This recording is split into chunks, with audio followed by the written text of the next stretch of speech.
नमस्कार मंडळी. 29 सप्टेंबर 2006 एक हत्याकांड झाला होता महाराष्ट्रामध्ये, ज्याने महाराष्ट्र हादरला होता. मी बोलतोय खैरलांजी हत्याकांड या विषयावरती. सुरेखा भुतमंगे, प्रियंका, रोशन आणि सुधीर या 4 जणांना मारून टाकण्यात आलं. अख्खं गाव जमा झालं होतं.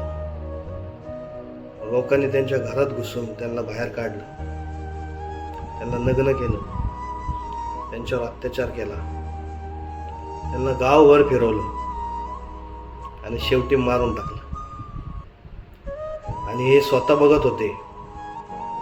त्यांचे वडील भैयालाल भुतमंगे हे स्वतः विटनेस आहेत या गोष्टीची. इतकं क्रूर गाव एका परिवारासोबत असं का वागलं असेल?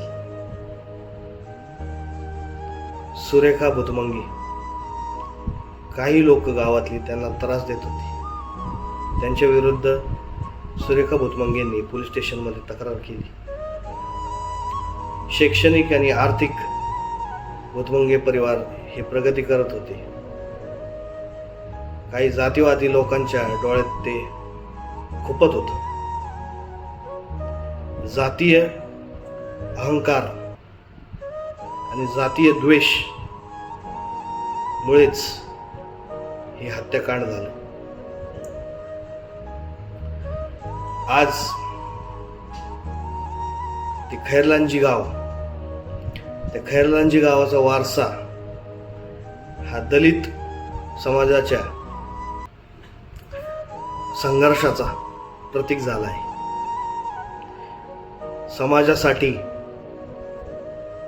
सामाजिक न्याय आणि समाजासाठी हा एक प्रतीक झाला आहे. जातीय अहंकाराच्या विरोधात लढावा आणि लढायचं हे स्मरण त्या गावाने आपल्याला करून दिलंय. आजही अशा घटना घडतात, लोक बघतात आणि त्याला कानाडोळा करतात, त्याला बघून बघितलं न सारखं करतात. कारण की हा दलित वर्णव्यवस्थेत कधीच नव्हता, हा वर्णव्यवस्थेच्या बाहेर होता. म्हणून बाबासाहेब आंबेडकरांना आम्ही मानतो, ज्यांनी ही परिस्थिती बघितली आणि या परिस्थितीवरती तोडगा काढला, सगळ्यांना सोबत घेतलं,